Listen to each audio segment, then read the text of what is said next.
Start करते हैं rest API से, जो कि यूनिवर्सल स्टैंडर्ड है, जिसका फुल फॉर्म है representational state transfer. For example यहाँ पे हमारे पास मल्टीपल यूजर्स है, मल्टीपल क्लाइंट्स है, वो एपीआई कॉल करेंगे बैकएंड के ऊपर। लेकिन इन रेस्ट एपीआई ये जो एपीआईज होती है वो होती है based on action. For example कोई एक यूजर है जिसको अपने फोटोज गेट करवाने हैं, फोटोज फेच करवाने हैं, तो उसके लिए होगी गेट एपीआई फोटोज। उसके बाद कोई यूज़र है जिसको अपना फोटो अपडेट करवाना है, तो यहाँ पे हमारे पास होगा अपडेट एंड पॉइंट। उसके बाद हमारे पास है डिलीट फोटो, किसी यूज़र को डिलीट करना है अपना फोटो, तो यहाँ पे हमारे पास एक एंड पॉइंट होगा डिलीट फोटो करके।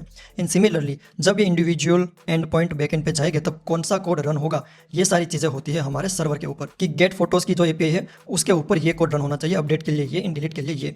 यूनिवर्सल स्टैंडर्ड के हिसाब से हम रेस्ट एपीआई को 4 टाइप्स में डिवाइड कर सकते हैं। सबसे पहले हमारे पास है गेट टाइप, जिसका यूज़ होता है डेटा को फेच करने के लिए, गेट करने के लिए, जो कि ये एपीआई थी कि मुझको फोटोज चाहिए, गिव मी फोटोज, तो वो होगी गेट एपीआई। उसके बाद हमारे पास है पोस्ट एपीआई, जिसका यूज होता है डेटा को ऐड करने के लिए। उसके बाद हमारे पास है पुट, जिसका यूज होता है डेटा को अपडेट करने के लिए, सो ये हमारी पुट एपीआई होगी। एंड आफ्टर दैट हमारे पास है डिलीट टाइप, जिसका यूज होता है डेटा को मतलब कि रिसोर्स को डिलीट करने के लिए, तो ये होगी डिलीट एपीआई। लेकिन द इंपॉर्टेंट पार्ट इज आजकल मोस्ट ऑफ द एप्लीकेशन जो है वो सिर्फ गेट एंड पोस्ट एपीआई ही यूज करते हैं।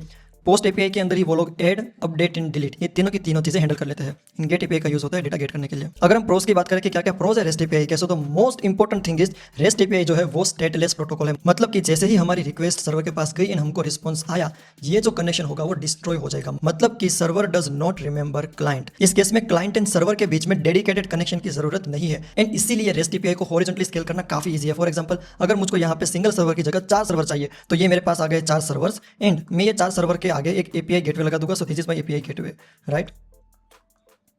जब भी कोई रिक्वेस्ट आएगी किसी भी क्लाइंट से, एपीआई गेटवे डिसाइड करेगा कि उसको किस सर्वर के ऊपर रिडायरेक्ट करनी है। क्योंकि यहाँ पे हमारे पास सर्वर एंड क्लाइंट के बीच में कोई डेडिकेटेड कनेक्शन होना चाहिए, ऐसी रिक्वायरमेंट नहीं है। कोई भी सर्वर जो है वो किसी भी क्लाइंट की रिक्वेस्ट सर्व कर पाएगा। मतलब कि जो क्लाइंट 1 है, अगर पहली बार उसकी रिक्वेस्ट गई सर्वर 1 पे, तो नेक्स्ट टाइम उसकी रिक्वेस्ट जा सकती है सर्वर 3 पे या फिर सर्वर 4 पे। This is the major advantage of rest API. दूसरा एडवांटेज ये है कि rest API can be work with any language and any platform, ये वाइडली यूज होती है। And third advantage, we can use JSON format here. So JSON format जो है वो काफी फेमस है एंड ह्यूमन रीडेबल भी है। So we can use JSON format. For example data send करते टाइम हम कुछ इस तरीके से डेटा सेंड करेंगे। अगर मुझको नाम सेंड करना है तो मैं इस तरीके से in form of keys and values में डेटा सेंड कर सकता हूँ। So this is the major advantage of rest API. अब बात करते हैं आपको रेस्ट एपीआई यूज कब करनी है। It's widely use for CRUD application. CRUD का मतलब होता है यही सारी 4 चीजें जो हम डिस्कस की, create, read, update and delete. मतलब कि डेटा को स्टोर करना, डेटा को वापस से फेच करना, अपडेट करना, डिलीट करना, मतलब कि कोई डेटा रिकॉर्ड मेंटेन करना, रिसोर्सेज मेंटेन करना, जिसके अंदर ये कोई ऐसा एप्लीकेशन जिसके अंदर हमको सिर्फ 4 ऑपरेशन ही करने हैं, create, read, update, delete. And अगर आपके पास कोई पब्लिक एंड पॉइंट हो कि आपको फाइल शेयरिंग वगैरह करनी है, सो कोई पब्लिक एंड पॉइंट हो, एंड अगर आप मोबाइल एप्लीकेशन के लिए बैकएंड बना रहे हो, so in that case we can use REST API.